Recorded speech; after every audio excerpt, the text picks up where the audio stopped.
Bonjour à toutes et à tous. En préambule, je tiens à déclarer mes liens d'intérêt avec cette session, qui sont d'être médecin généraliste, d'être président du CNGE et d'être professeur à l'université de Versailles-Saint-Quentin en Yvelines. Cette déclaration est publique et vous pouvez la trouver sur le site de Transparence Gouv. Madame la présidente de la HAS, Madame la directrice générale du Alzata Hub, Messieurs les directeurs des départements de médecine générale de Nice et de Rouen, chers collègues, chers amis, merci à toutes et à tous d'être présents aujourd'hui.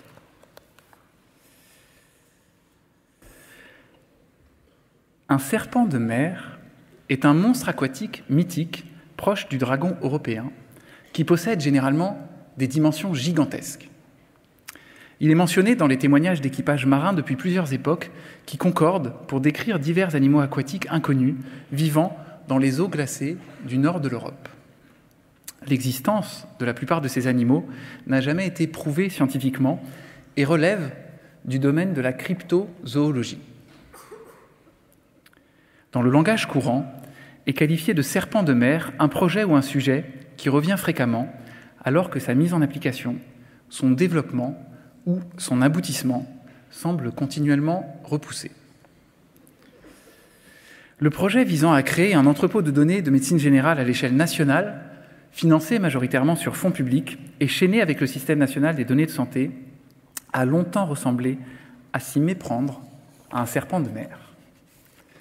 Alors que j'étais encore interne et que j'assistais, comme certains d'entre vous aujourd'hui, à mon premier congrès de médecine générale, et croyez-moi, cela remonte un peu,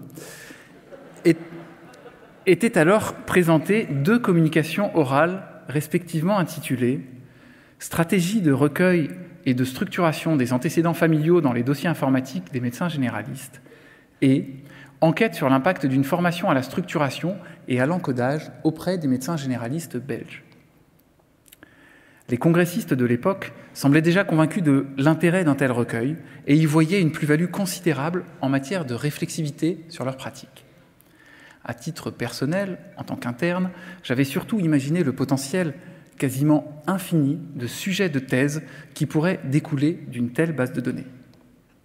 Le projet le plus abouti en France à cette époque était l'Observatoire de médecine générale, porté par la Société française de médecine générale, qui a permis, grâce à la volonté de faire de ses membres, de mettre en place une première expérience de recueil de données en routine auprès d'un réseau d'une centaine de médecins généralistes. Cette expérience a donné lieu à de nombreuses publications et à de très nombreuses thèses, mais a pris fin en 2009, faute de financement. Car oui, la mise en place d'une infrastructure permettant de recueillir des données médicales en routine a un coût. Depuis 2009, force est de constater que la thématique intéresse toujours au plus haut point les médecins généralistes. Chaque année, sans exception, une ou plusieurs sessions y étaient dédiées dans chacun des congrès du CNGE ou du CMGF. Chaque année, la problématique y était mieux appréhendée.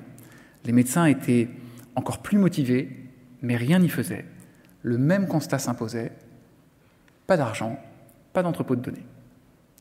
La question du modèle économique était sur la table, et les médecins généralistes, au premier rang desquels les universitaires de médecine générale, sont toujours restés fidèles à un principe simple.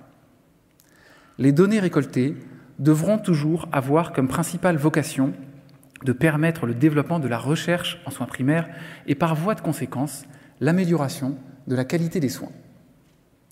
Cette vocation étant d'intérêt public, l'investissement nécessaire à la mise en place de ce projet doit principalement procéder d'un financement public. Le principe était simple à poser, mais particulièrement contraignant dans sa déclinaison opératoire. Les pouvoirs publics, et c'est tant mieux, étant par nature prudents lorsqu'il s'agit d'investir l'argent des contribuables. Il aura fallu provoquer de nombreuses rencontres, 20 fois sur le métier remettre notre ouvrage et sans relâche tenter de convaincre de l'importance de l'enjeu.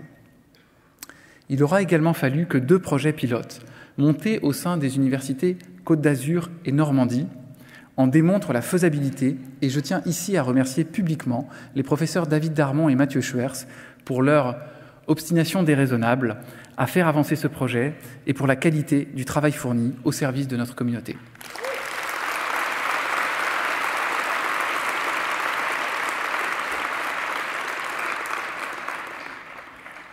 En 2017, lors du congrès du CNGE, une première étape capitale a été franchie. Nicolas Revel, alors directeur de l'assurance maladie, annonçait publiquement son soutien au projet qui, à l'époque, était prénommé Plateforme. Les difficultés rencontrées ensuite pour transformer ce soutien oral en actes concrets témoignent de la multitude d'intérêts divergents des acteurs du numérique en santé et de leur pouvoir d'influence.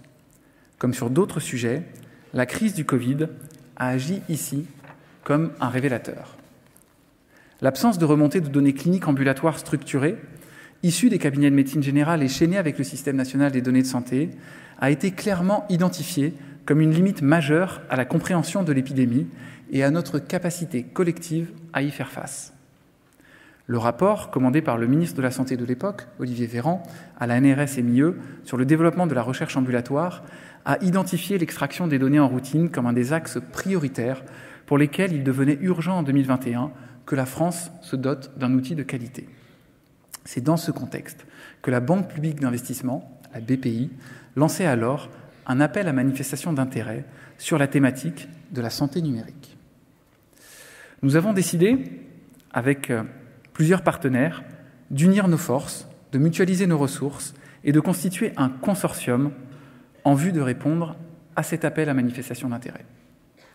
Ce consortium réunit le CNGE, qui n'est peut-être pas utile de présenter ici, l'Omix, une société française experte en big data et qui s'appuie sur des technologies innovantes et certifiées bas carbone, le Health Data Hub, qui garantira un accès aisé, unifié, transparent et sécurisé aux données de santé et qui sera présenté par sa directrice tout à l'heure. Le CHU de Rouen et l'Université Normandie, ainsi que l'Université Côte d'Azur, qui, forts de leur expérience sur les projets pilotes, apporteront toute leur expertise.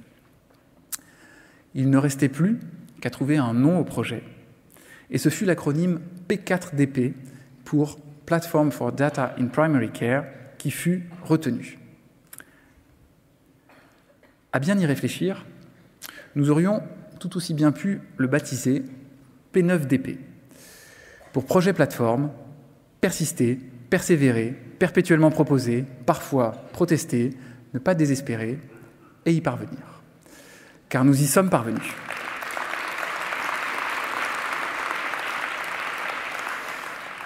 Nous avons, avec l'ensemble des partenaires du consortium, obtenu le financement, sur fonds publics, de P4DP, malgré le caractère extrêmement sélectif de l'AMI, 14 projets seulement retenus sur les 198 déposés.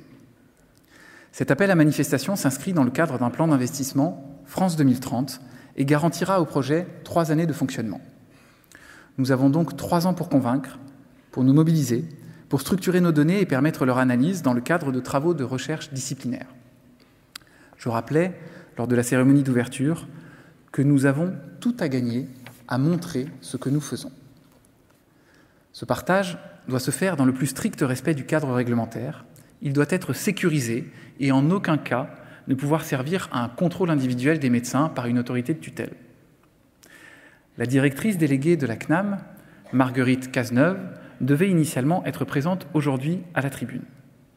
Elle a malheureusement dû annuler sa venue du fait d'une réunion clé sur la négociation conventionnelle. Elle aurait confirmé que l'assurance maladie ne souhaite pas et ne pourra pas accéder, notamment dans le cadre de contrôle professionnel, aux données individuelles des médecins de P4DP. Vous me direz peut-être que les promesses n'engagent que ceux qui les écoutent, et les plus soupçonneux d'entre vous me demanderont même si nous devons faire confiance à l'assurance maladie, notamment dans cette période d'intenses négociations.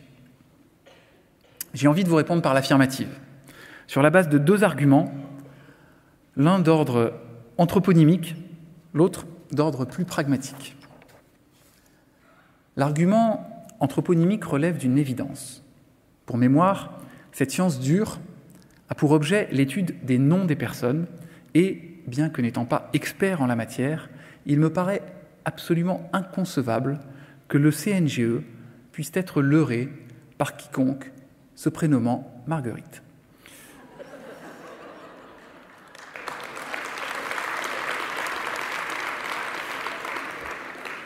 L'argument pragmatique est quant à lui assez trivial. Les données individuelles qui seront analysées seront systématiquement anonymisées. La seule exception permise par le projet est le retour direct personnalisé en vue d'améliorer les pratiques, à l'instar de ce qui avait été mis en place dans le cadre de l'OMG. Cet observatoire, et nous pourrions également citer l'étude Écogène, qui portait tous les deux sur des effectifs plus modestes, avait déjà laissé entrevoir toute la complexité de notre activité de soins, la multiplicité des motifs et résultats de consultation, la réalité du suivi des patients polypathologiques et la fréquence des actes de prévention mis en place à l'initiative du médecin. Ce projet doit nous faire progresser individuellement mais également collectivement, car c'est à partir des données locales territoriales que nous pourrons avec plus de précision cibler les actions prioritaires à mener dans nos maisons ou centres de santé et dans nos CPTS.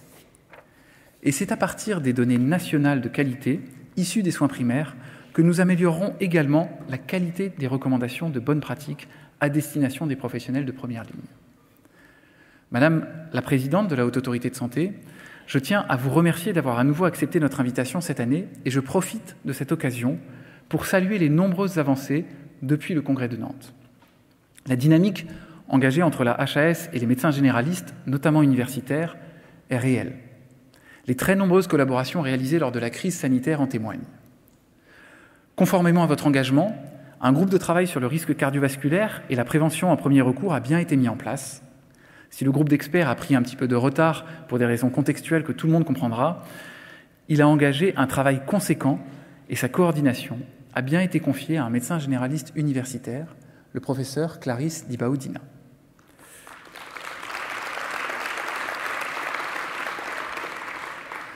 Un autre point positif, nous pouvons témoigner de la préoccupation constante de la HAS envers les conflits d'intérêts susceptibles d'influencer le contenu de ces recommandations.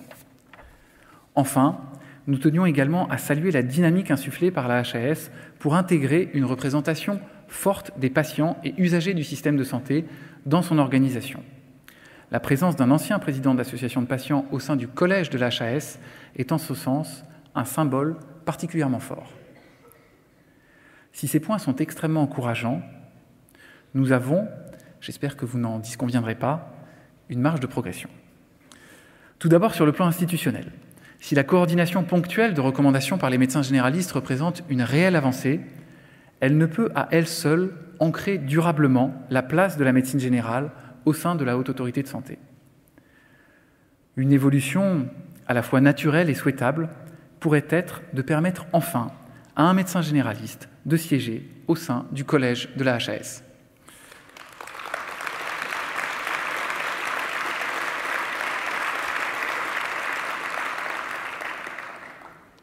Cette évolution prendrait tout son sens si, grâce à P4DP, des données en vie réelle issues des cabinets de médecine générale venaient régulièrement enrichir le contenu des recommandations. Je voudrais, au travers d'un seul exemple, illustrer la nécessité de ce propos. Un travail de thèse de science, récemment mené par Amandine Dugard, pharmacienne à l'Université de Tours, a comparé les caractéristiques des patients inclus dans les essais ayant permis de construire la recommandation HAS relative au traitement médicamenteux du diabète de type 2 à celle des patients suivis en cabinet de médecine générale. Les résultats sont édifiants.